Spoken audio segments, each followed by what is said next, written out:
Pengertian otomata dan konsep otomata. Jadi otomata itu ilmu yang dinamikanya cenderung statis ya. Cenderung statis, lawannya statis itu kan dinamis ya. Beda dengan graf. Kalau graf itu sangat dinamis, artinya perkembangannya algoritma untuk optimasinya itu banyak sekali. Kalau otomata sendiri itu cenderung statis karena ya memang sudah demikian, itu sudah konsep yang dilakukan untuk atau implementasi dari otomata ya seperti itu gitu ya. Seperti itu artinya apa? Otomata nanti arahnya itu adalah ke pengembangan bahasa. Ya, bagaimana cara komputer atau model komputer melakukan komputasi. Jadi seperti itu. Yang teknologi berkembangnya kan di hardware-nya ya. Dari dulu Pentium 2, Pentium 3. Nah, cuman model komputasinya mulai dari era sebelum Pentium ya, hingga saat ini I7, I9 ya, itu sama. Ya, jadi makanya mengapa ilmu otomata itu kalau dilihat paper-papernya ya, paper-paper zaman dahulu tahun 90-an, bahkan bukunya pun itu juga masih tahun 90-an. Seperti itu. Nah, jadi apa itu otomata? Model dari sistem yang akan dikomputasikan. Itu otomata. Jadi model komputasi. Tidak ada bidang apapun di teknologi informasi yang tidak terkait dengan teori otomata. Jadi kalau Anda mau buat program itu kan flowchart modelnya ya. Nah, seperti itu. Nah, kalau komputasi komputer ya modelnya ini otomata. Modelnya mesin. Seperti itu. Salah satu penggunaan otomata itu adalah untuk kompilasi. Kompilasi adalah ilmu mempelajari bagaimana kita merancang dan membangun bahasa pemrograman. Yang berkembang itu ya jenis bahasa pemrogramannya. Kalau model komputasinya atau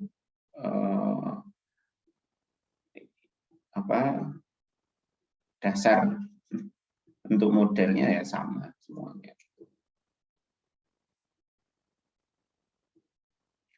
Komputasi menjadi isu penting karena mempelajari bagaimana kita dapat merancang mesin yang mampu melakukan proses-proses intelektual. Ya, jadi mesin itu alat yang memudahkan manusia bekerja secara otomatis, bisa dikatakan seperti itu ya. Atau bekerja berdasarkan trigger-trigger tertentu. Sama, komputer itu juga merupakan mesin, itu mesin komputasi. Jadi seperti itu konsep atau istilah mesin. Ya. Namun dalam merancang seringkali terkendala dengan berbagai macam batasan, tetapi apakah benar jika batasannya yang dimiliki komputer pada dasarnya disebabkan oleh kelemahan programmer, bukan batasan intrinsik yang dimiliki mesin komputer. Bahkan ya, ini maksudnya komputer itu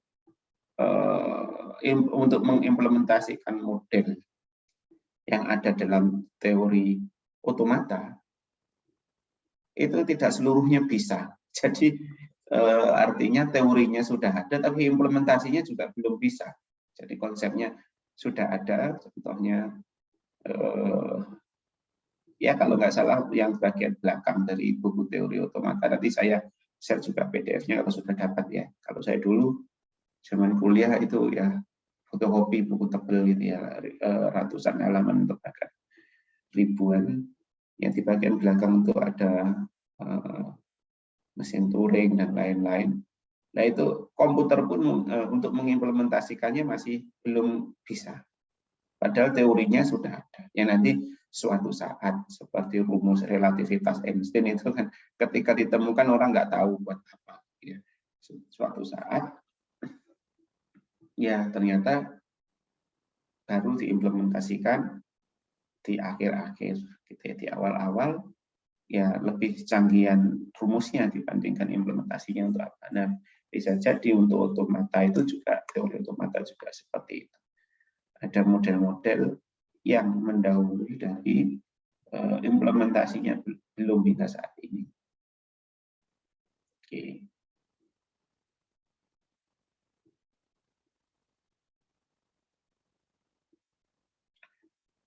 Subbidang apapun dalam informatika pasti memiliki dua komponen. Yang pertama itu adalah ide atau gagasan, dirupakan dalam bentuk model komputasi.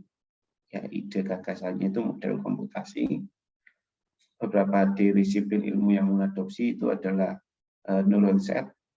Itu nanti kita akan belajar finite automata, sistem logika formal, proof method, kemudian sistem tata bahasa, psikolinguistik,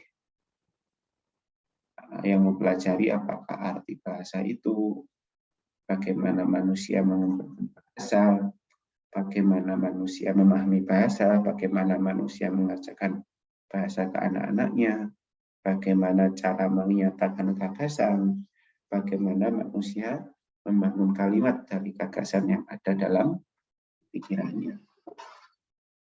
Itu ilmu psikolinguistik, sehingga komputer itu mampu berbahasa seperti layaknya manusia.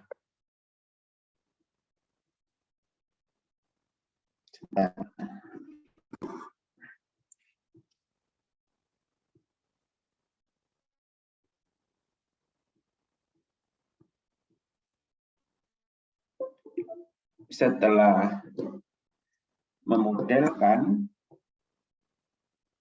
dan masuk ke teknik implementasi atau rekayasa istilahnya ya.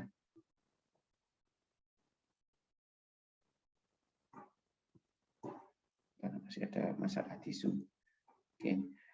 Rekayasa untuk mengimplementasikan model dalam bentuk sistem yang terkomputasi, programming atau coding di sini untuk implementasinya.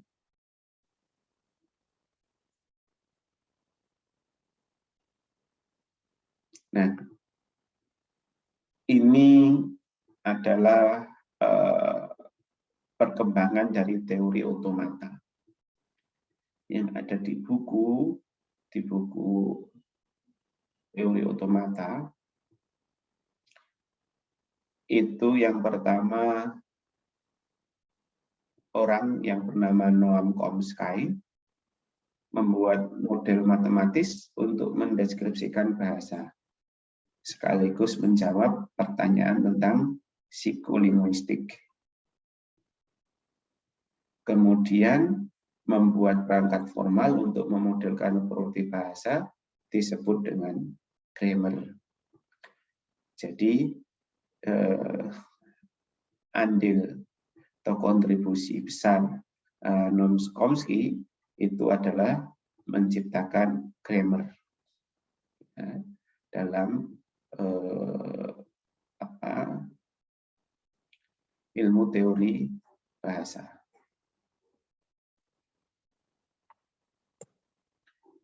Kemudian McCulloch dan Bitts merancang finite automata untuk memodelkan neural net. Jadi inspirasinya dari neural net, jaringan neuron atau jaringan saraf, ya. Tapi beda dengan ini ya, dengan jaringan saraf tiruan. Nah, ini berbeda domain. Ya, kalau domainnya ini adalah domain untuk pemodelan komputasi mesin. Tapi kalau jaringan saraf tiruan itu model untuk optimasi. Ya.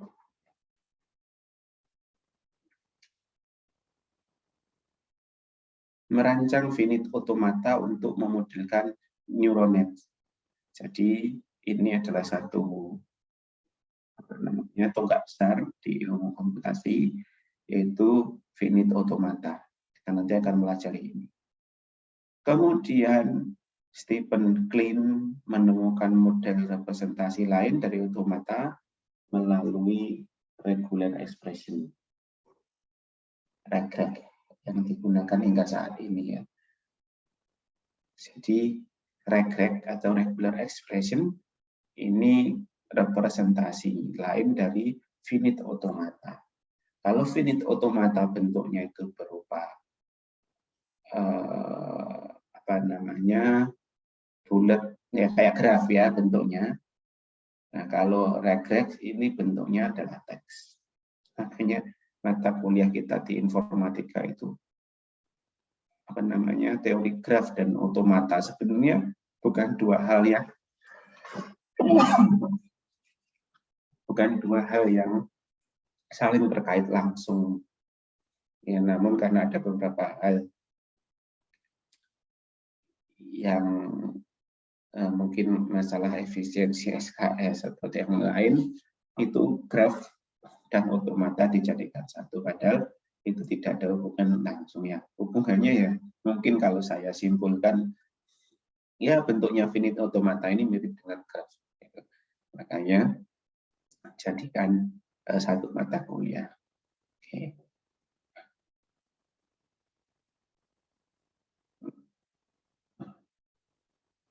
Menemukan model representasi lain dari automata melalui regular expression. Kemudian yang terakhir, Alan Turing ini seorang jenius dari Inggris, kalau nggak salah ya, ada filmnya juga kisahnya. Menemukan model untuk mengidentifikasi apakah sebuah permasalahan dapat dikomputasi. Jadi Alan Turing ini namanya mesin Turing. Mesin Turing itu dia mendeteksi apakah permasalahan itu dapat dikomputasi atau tidak. Seperti itu.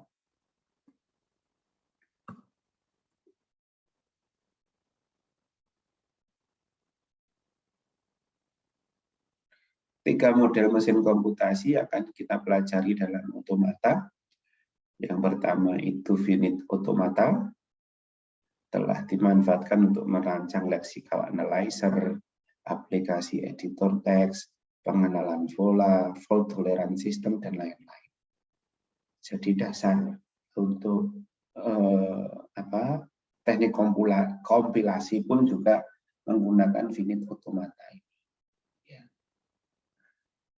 Kemudian push-down automata telah dimanfaatkan untuk mengenali bahasa yang berstruktur, konteks free grammar, kamus data, query, script, parsing, dan lain-lain. Jadi selain finite automata, kalau finite automata itu lebih banyak implementasinya pada aplikasi editor teks. Kalau untuk dictionary, query, script, parsing, script itu kaitannya sama bahasa programming ya. Nah, itu di push-down automata. Kemudian Turing machine dapat dimanfaatkan untuk mengidentifikasi ketidakmungkinan penulisan sebuah program komputer. Sejauh ini kita dapat meyakini bahwa jika suatu perusahaan tidak dapat dimodelkan oleh mesin Turing, maka persoalan tersebut tidak bisa dikomputasi. Jadi seperti itu konsepnya mesin Turing.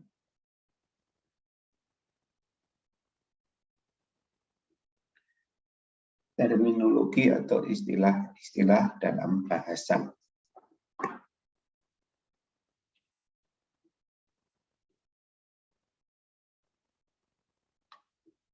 Manfaat bahasa adalah sebagai media komunikasi yang menggunakan sekumpulan simbol dan dikombinasikan menurut aturan sintaksis tertentu atau grammar. Sementara semantik bahasa mendefinisikan bagaimana sebuah kalimat dapat diinterpretasikan, diartikan secara benar. Jadi kalau semantik itu sudah ke arah makna. Kalau grammar, ini susunannya benar. Gitu ya. Kalau kita dulu bahasa itu ada subjek, ada predikat, minimal kalimat seperti itu. Ditambah lagi objek dan keterangan. Nah, itu berdasarkan grammar. Kalau secara semantik, ya itu Kalau susunannya itu namanya sintak, gitu ya. Sintak grammar itu urutannya namanya sintak. Makanya kalau ada program syntax error, nah itu berarti tidak dari awal aja tidak sesuai grammar gitu ya, salah. Gitu. Syntax error. Kemudian kalau semantik itu ya kalau kita program ya logiknya gitu ya. Logiknya seperti apa, maknanya seperti apa, sudah betul atau belum. Sintaknya sudah betul, ternyata ada infinite looping ya, gitu ya. Itu nanti secara semantik bisa jadi salah gitu ya, karena yang diinginkan bukan infinite looping. Gitu.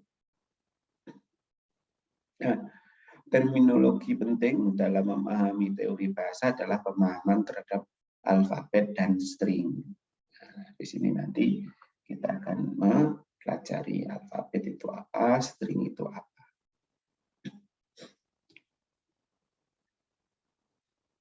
Bahasa itu adalah himpunan dari kalimat.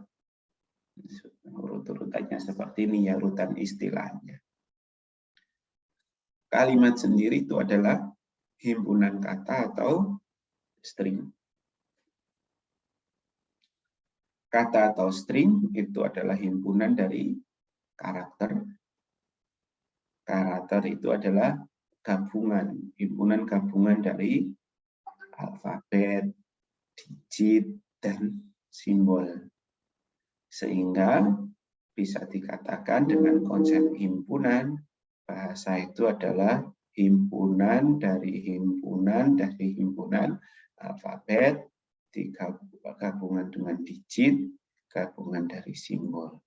Jadi unsur penyusun bahasa yang paling kecil itu adalah alfabet, kemudian digit dan simbol. Seperti itu. Alfabet, digit atau simbol disebut dengan karakter.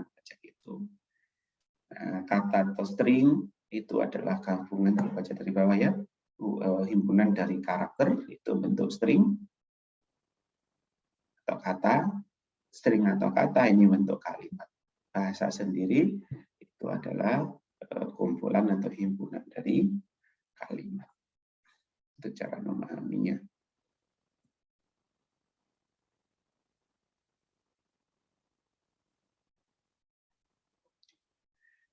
Misal terdapat sebuah himpunan alfabet. Ya, sigma sama dengan X. Ini contoh. Ya.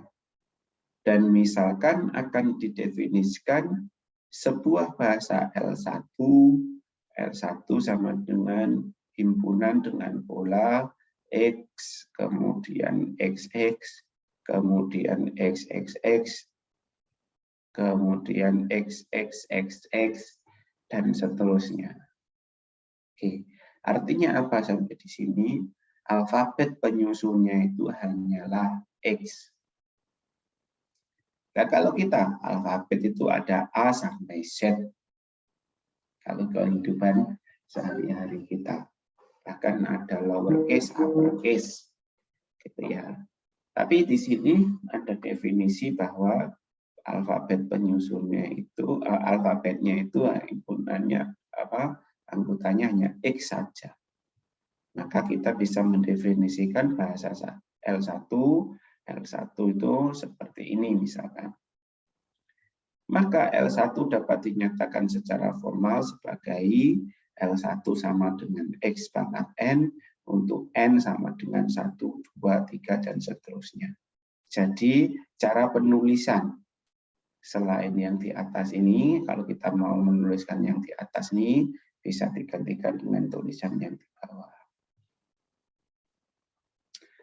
Ada lagi contoh bahasa yang didefinisikan L2 sama dengan X, XXX, XXXXX 5 kali, berarti nanti X 7 kali.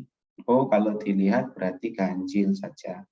Secara formal, maka L2 dapat dinyatakan sebagai L2 sama dengan X pangkat N, untuk N sama dengan 1,3,5, dan seterusnya.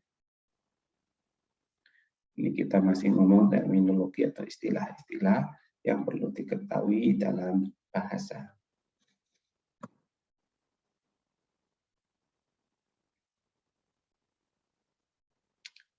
Kemudian operasi-operasi apa saja yang dapat dilakukan pada bahasa. Misalkan terdapat dua himpunan karakter sembarang L dan M. Himpunan karakter itu berarti stringnya. Maka operasi-operasi yang dapat dilakukan terhadap kedua himpunan tersebut antara lain seperti halnya operasi pada himpunan, namun ada hal yang lebih khusus. Union, ya, L gabungan M. Keterangannya himpunan S, di mana S ada di L atau ada di M. Kemudian concatenation, ya. Concatenate itu beda dengan union ya. Kalau union itu kalau ada irisan ya ditulis satu saja. Tapi kalau concatenate ini ya sebenarnya kalau kita ngomong bilangan itu concatenate itu lebih ke kali, ditulis 2 sama 3 jadinya 2.3 atau 2 kali 3 gitu ya. Tapi kalinya dilesatkan jadinya 2-3 gitu. Nah, concatenation juga gitu. Kalau Anda gunakan ini di Excel gitu, ya concatenation itu ya menggabungkan string gitu ya. LM, himpunan ST di mana S ada di L dan T ada di M. Kemudian clean closure. Nah, ini yang sering digunakan nanti. Simbolnya L star. Ya, di mana L star sama dengan union. I mulai sama dengan 0 sampai tak hingga L pangkat I.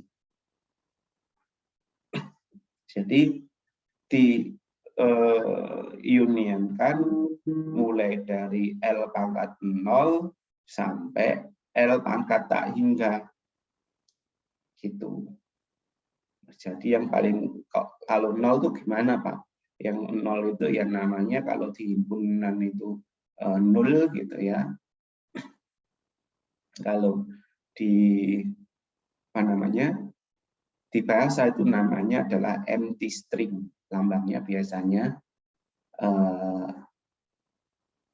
apa itu lambda.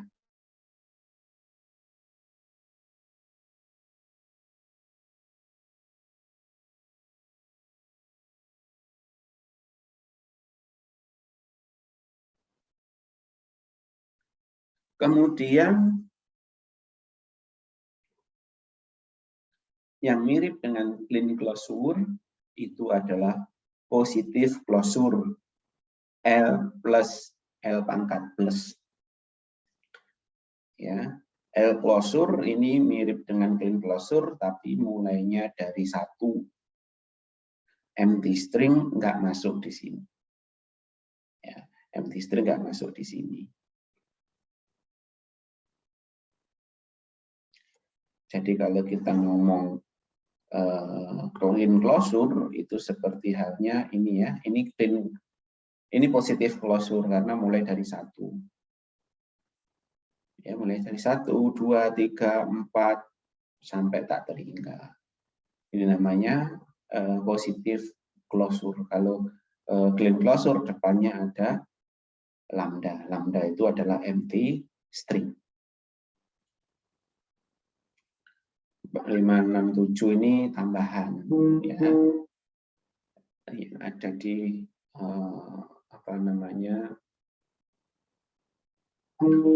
fungsi-fungsi yang ada di fungsi-fungsi yang ada di text editor, mulai dari reverse of string. Reverse itu adalah string yang dapat ditulis dalam urutan terbalik, itu konsep bahasa seperti itu. Kemudian length of string, fungsi length, itu menghitung jumlah karakter pada sebuah string egg. Kemudian palindrom itu rangkaian karakter dalam sebuah string egg yang ditulis dalam urutan terbalik. Kalau ini banyak sekali nanti pengembangannya ya, tidak hanya reverse, length, palindrom dan seterusnya. Jadi ini sebenarnya adalah fungsi-fungsi yang ada di string. Ya. Kalau di Excel mungkin jadi len, reverse, kemudian seperti itu. Kalau palindrom itu dibalik tetap. Misalkan ini dibalik ya tetap ini. Seperti itu.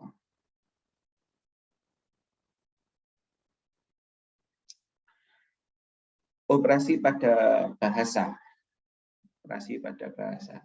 Misal terdapat himpunan string S, A, A, dan himpunan string T, BB, BBB. Maka S gabungan T, ya ini contoh operasi-operasi tadi ya, seperti ini. Ya. Kalau concatenate ST ini concatenate dari masing-masing anggota. Jadi A dengan BB jadinya ABB, A dengan B 3 kali jadinya AB 3 kali. Yang terakhir A 3 kali sama B 3 kali. A, B, B, B. Jadi lebih mirip pada perkalian. Ini yang perlu diketahui juga. Misal terdapat sebuah himpunan alfabet masih sigma 0,1. Jadi alfabetnya yang digunakan hanya 0,1. Ya, ini sebenarnya yang atau yang ada pada komputer ya. Komputer itu alfabetnya ya hanya 0 dan 1. Arus sama tidak ada arus. Yaitu yang diolah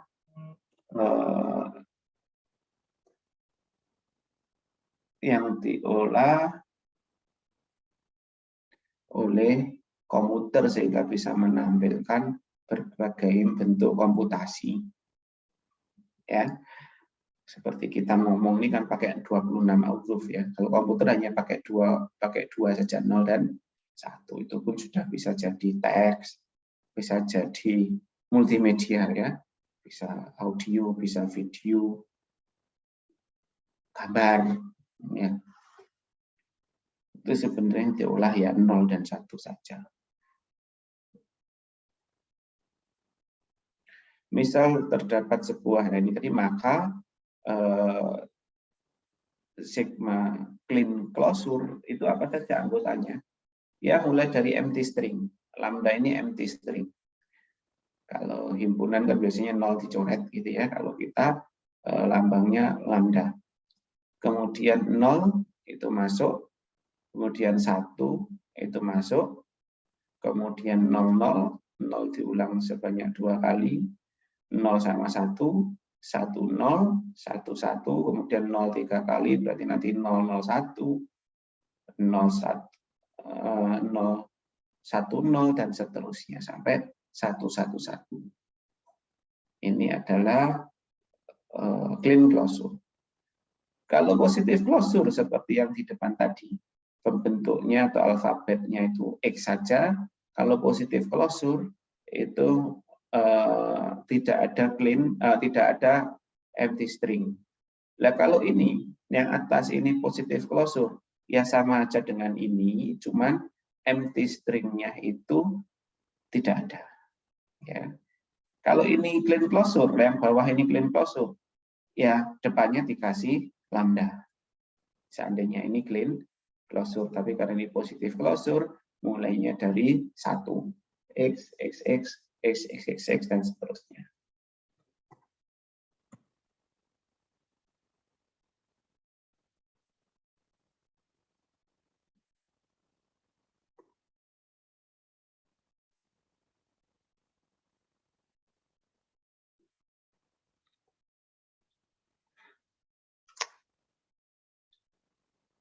Ini definisi rekursif dalam teori bahasa. Secara umum, definisi rekursif dapat diartikan sebagai upaya untuk mendefinisikan sebuah himpunan melalui penerapan aturan secara berulang. Namanya rekursif itu kan fungsi yang memanggil atau menggunakan gitu ya, menggunakan dirinya sendiri dalam bentuk yang lebih kecil. Sama halnya di bahasa juga gitu, untuk menentukan rekursif, yang pertama objek dasarnya. Kemudian menentukan aturan-aturan untuk mengenerate objek-objek lain, kemudian mendeklarasikan bahwa tidak ada objek-objek lain yang dapat dibentuk kecuali menggunakan aturan di atas. Artinya kita buat objek dasarnya apa, rule-rule-nya apa, dites. Apakah tidak memastikan bahwa tidak ada apa yang salah, tidak ada yang salah. Dengan rumus itu semuanya bisa tergenerate, tidak ada yang terlewatkan.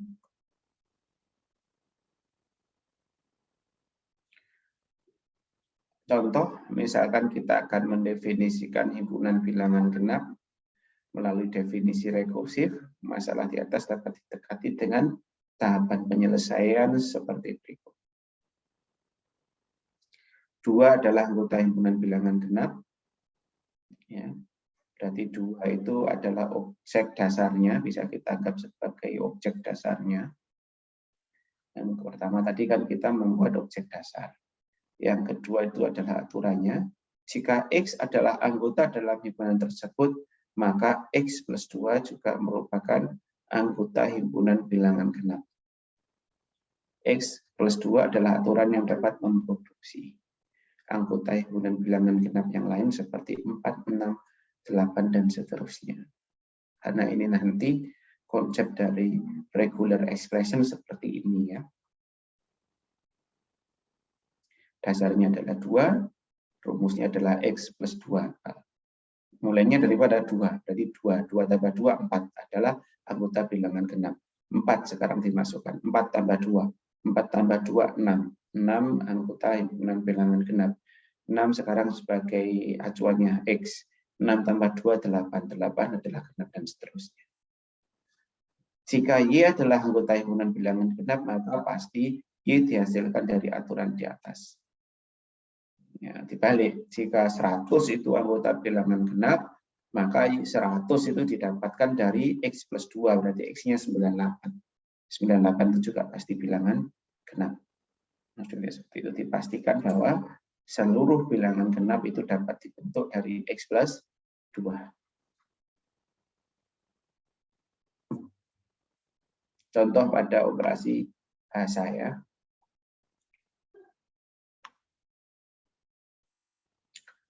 Misal terdapat bahasa L1 seperti ini. Melalui definisi rekursif, bahasa L1 dapat dinyatakan melalui cara berikut.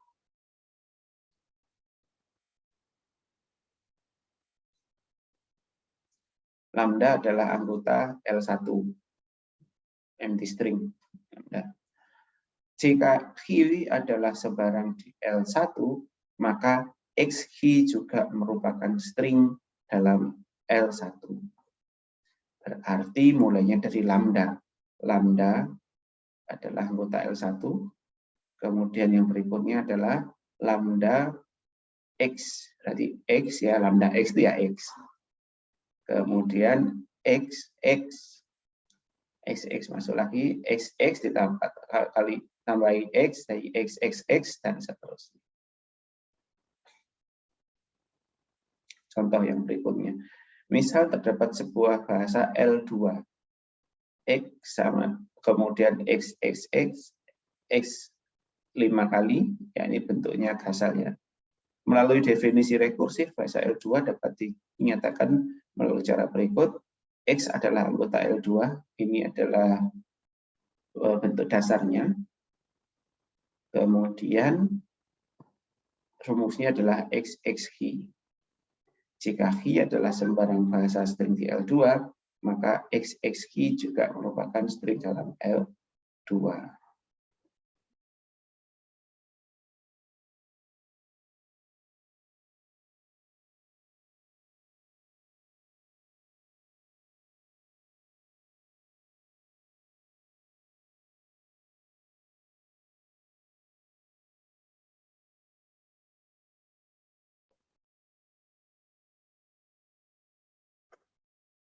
Lanjut.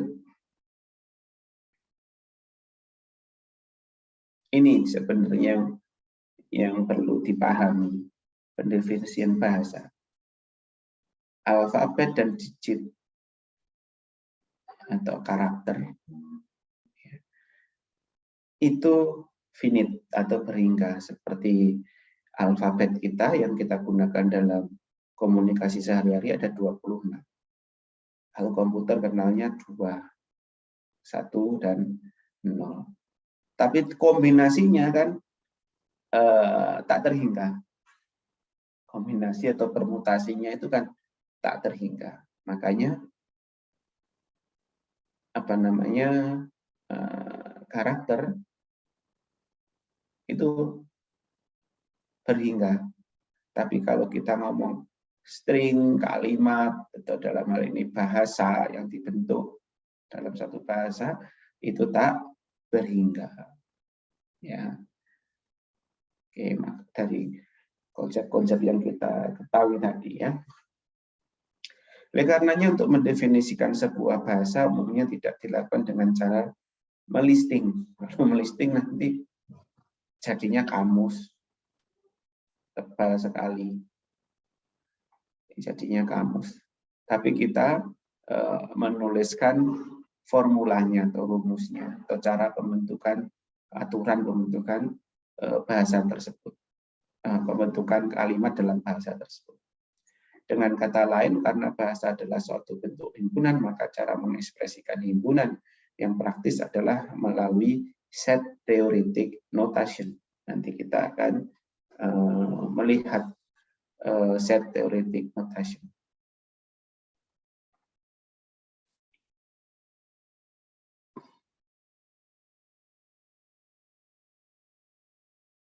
Metode untuk mendefinisikan bahasa secara berhingga, artinya biar kita tidak melis semuanya gitu ya, maka bisa melalui 2 cara. Yang pertama adalah grammar. Kita dapat membangun sebuah kalimat dengan sintaksis yang benar sesuai dengan kaidah yang telah diterapkan pada serangkaian aturan disebut sebagai production S. Kemudian recognizer atau finite automata.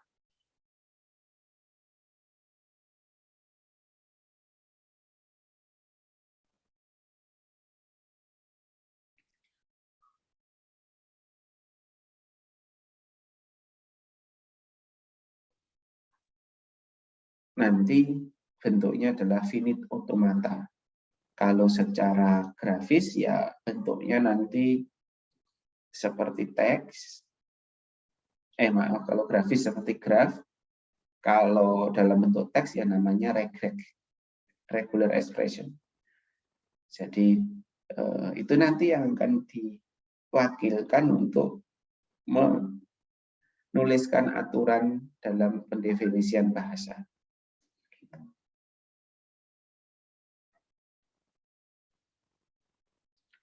Kalau dalam fungsinya, nanti grammar itu lebih berfungsi sebagai generating gitu ya, generating string.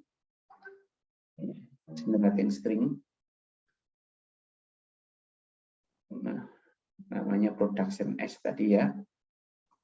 Kalau finite automata lebih pada recognizer. Ini masuk dalam bahasa itu bukan gitu ya. Bentuk ini diterima atau tidak. Nah, itu finite automata. Tapi pada prinsipnya grammar ataupun finite automata itu sama. Yaitu representasi notasional untuk menyatakan atau mendefinisikan sebuah bahasa. Oke. Tugasnya enggak dulu saja ya. Nah, mau lebaran ya. Nanti kita rapel aja tugasnya di rekan-rekan berikutnya. Jangan khawatir, masih banyak tugas nanti di belakang ya. Nanti khawatirnya kok nggak ada tugas Pak. Nah, jangan khawatir, ini tugasnya masih banyak, disimpan aja dulu energinya untuk otomata ini. Baik, itu saja dulu slide pertama. Saya tadi ngirim 4 slide ya. Itu nanti kita selesaikan sampai di pekan terakhir di pekan 15, pekan 16 EAS. Tapi biasanya pekan ke-15 sudah diganggu oleh EAS biasanya. Ya, nanti kita lihat. Sebenarnya kita bukan EAS ya, kuis. Ya, kuis 4.